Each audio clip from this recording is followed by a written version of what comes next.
அனைவருக்கும் வணக்கம். இது கிஷோபா கடந்து கிருஷ்ணன். இந்த வீடியோ பதிவு ரொம்ப ஒரு முக்கியமான ஒரு வீடியோ பதிவு ப்ளஸ் ஒரு அலர்ட் மெசேஜும் கூட. ஏன்னா நீங்கள் இது தெரிஞ்சுக்கணும். தெரியாமல் நீங்கள் அசால்ட்டாக இருந்தீங்கன்னா அதில் இருக்கக்கூடிய மார்க் நமக்கு போய்டும் அப்படிங்கிறதுனால தான்.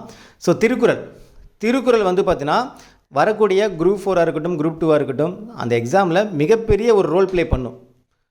எதனால் நான் சொல்கிறேன் அப்படின்னு பார்த்தீங்கன்னா, திருக்குறளில் மினிமம் 8 to 10 கேள்வி கன்ஃபார்ம் இருக்கும். நான் எக்ஸாம் கொஸ்டின் முடிஞ்சதுக்கப்புறம் கொஸ்டின் பேப்பர் எடுத்துகிட்டு நான் உங்களுக்கு காட்டுறேன் பாருங்கள்.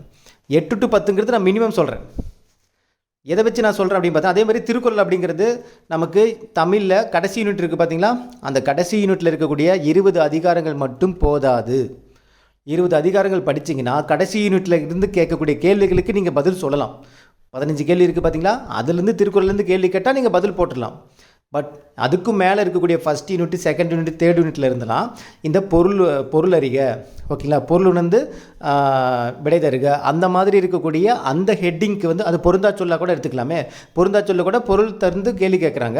ஒரு திருக்குறளை ஒரு லைனு கொடுத்து இது என்ன பொருள் உணர்த்துதுன்னு கேள்வி கேட்குறாங்க. அப்போ திருக்குறளை நீங்கள் கீழே கொடுத்துருக்கக்கூடிய அந்த 7th யூனிட்டுக்கு மட்டும்தான் அந்த 20 அதிகாரங்கள். மீதி இருக்கக்கூடிய மேலே இருக்கக்கூடிய இதில் எதுலேருந்து வேணால் கேள்வி கேட்பாங்க.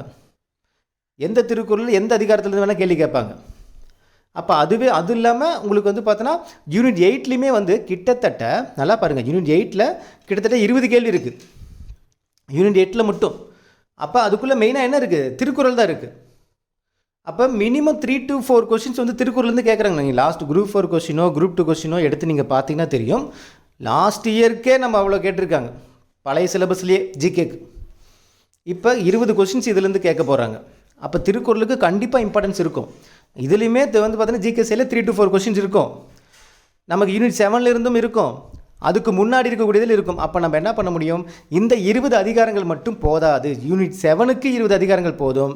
ஆனால் மற்ற இதுக்கு நீங்கள் கவர் பண்ணுறதுக்கு எல்லா திருக்குறளும் நீங்கள் படிக்கணும். அதுக்கு என்ன பண்ணணும்? நம்ம 6th to 10th நியூ புக்கில் இருக்கக்கூடிய Thirukkural, 6th to 10th old புக்கில் இருக்கக்கூடிய திருக்குறள், எல்லா அதிகாரங்களும் எல்லா திருக்குறளும் நம்ம படிக்கணும். செலக்டிவாக இந்த 20 திருக்குறள் மட்டும் நீங்கள் மைண்டில் வச்சுட்டு படிச்சுட்டு போனீங்கன்னா, நீங்கள் இல்லாத அதிகாரத்தில் ஒரு பொருள் தருகலேருந்து கேள்வி கேட்டுருவாங்க. இல்லாத ஒரு திருக்குறளிலிருந்து இது என்ன உணர்த்துதுன்ட்டு ஜிகேல யூனிட் 8ல் கேட்டுருவாங்க. கவனமாக படிச்சிங்கன்னா ஒரு யூனிட்டோட ஒரு மார்க், ஒரு யூனிட் இல்லை 2 யூனிட்டோட மார்க் எடுக்கலாம். ஃபார் எக்ஸாம்பிள் நமக்கு ஜாகிரஃபி, ஹிஸ்ட்ரி, ஜாகிரஃபி, சயின்ஸ், இந்த ரெண்டும் நீங்கள் நல்லா படித்தா தான் 10 மார்க் எடுக்க முடியும். கரெக்டுங்களா? அதேமாதிரி ஹிஸ்ட்ரி, ஐஎன்எம், இந்த ரெண்டும் நல்லா படித்தா தான் 10 மார்க் எடுக்க முடியும். ஏன்னா இதெல்லாம் பார்த்தீங்கன்னா ஹிஸ்ட்ரி, ஐஎன்எம் ஒன்று சேர்த்துட்டாங்களா, ஒன்று சேர்த்தா 10 mark. Geography 5 mark, science 5 mark, இது ரெண்டும் சேர்த்தா தான் 10 மார்க் எடுக்க முடியும். ஸோ கஷ்டப்பட்டு எடுக்கக்கூடிய ஒரு 10 மார்க்கு நீங்கள் நம்ம திருக்குறள் எடுக்கலாம். திருக்குறளுக்கு என்ன ஒரு கொஸ்டின் நீங்கள் ஆன்சர் போட்டால் என்ன மார்க் வருதோ அதே மார்க்கு தான் ஜிகேக்கும், மாற்றுக்கிறது கிடையாது. அப்போ நம்ம என்ன பண்ணோம்? இங்கே திருக்குறள் படிக்கும்போது சிலபஸை வச்சுட்டு படிக்கிறதுங்கிறது ஓகே தான், அது நீங்கள் கடைசி யூனிட்டுக்கு ஓகே. மற்ற திருக்குறள் நம்ம கம்பல்சரி படித்தாகணும். யூனிட் 8க்கும் சரி, அதுக்கு முன்னாடி இருக்கக்கூடிய அந்த யூனிட்டுக்கும் சரி. யூனிட் 1 அந்த நீங்கள் இது எடுத்து பார்த்தீங்கன்னா தெரியும், ஓகேங்களா, அதாவது சிலபஸ் எடுத்து பார்த்தீங்கன்னா தெரியும். அதில் இந்த பொருள் தருக அப்படின்னு இருக்குது பார்த்தீங்களா, பொருள் தருக இருக்கட்டும், எதிர்ச்சொல்லாக இருக்கட்டும், பொருந்தா சொல்லாக இருக்கட்டும், ஓகேங்களா, அந்த மாதிரி உங்களுக்கு அந்த பொருள் அப்படிங்கிறது சம்மந்தப்பட்ட வர்றது எல்லாமே, ஈவன் கோடிட்டு எடுத்த நிரப்புகவாக இருக்கட்டும், எல்லாமே உங்களுக்கு திருக்குறள்லேருந்து கேள்விகள் கேட்க சான்ஸ் இருக்குது. அதுக்கு இதுதான் சிலபஸ் எல்லாம் கிடையாது. 6வதுலேருந்து 10ஆம் வகுப்பு வரக்கூடிய பாடத்திட்டம்னு சொல்லிட்டாங்க. அதாவது அது கடைசி யூனிட்டுக்கு 6 to 10வது பாடத்திட்டம். மற்றதுக்கெலாம் இதுதான் நம்ம லிமிட் செட் பண்ணல. அட்லீஸ்ட் நம்ம என்ன பண்ணிக்கணும்? 6வது to 10வது நியூ புக்கும் 6வது to 10வது ஓல்டு புக்கில் இருக்கக்கூடிய திருக்குறள் எல்லா அதிகாரங்களும் எல்லா குறளும் படிச்சுக்கிட்டிங்கன்னா ஈஸியாக ஸ்கோர் பண்ணலாம். இது ஒரு எச்சரிக்கையாக சொல்கிறேன். ஸோ கவனமாக படிச்சிங்க, ஓகேங்களா. ஸோ நம்ம இதில் பார்த்தோன்னா நம்ம திருக்குறளை நம்ம எங்கேயுமே மென்ஷன் பண்ணியிருக்க மாட்டோம். ஏன்னா நம்ம ஒவ்வொரு இயலுக்கும் அதை 2 இயலுக்கு பின்னாடி அது திருக்குறள் இருக்குது பார்த்தீங்கன்னா, எல்லா திருக்குறளும் எப்பவும் போல் நியூ புக்கு ஓல்டு புக்கு எல்லாமே நம்ம பார்த்துக்கணும்.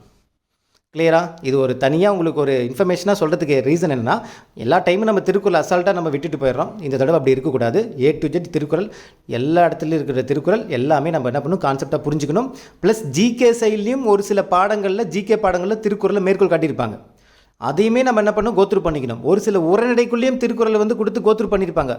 அது என்ன, இந்த திருக்குறள் பார்த்தோன்னா அந்த உரைநடைக்கு தகுந்த மாதிரி என்ன இன்ஃபர்மேஷன் சொல்லுதுன்னு சொல்லியிருப்பாங்கள்ல, அதையும் சேர்த்து பார்க்கணும். சொல்கிறது புரியுதுங்களா உங்களுக்கு? கவனமாக படிச்சிங்கன்னா நீங்கள் படித்தது, நீங்கள் என்ன எதில் படிக்கிறீங்களோ, என்ன படிக்கணும், அதுலேருந்து கேள்வி வரும்.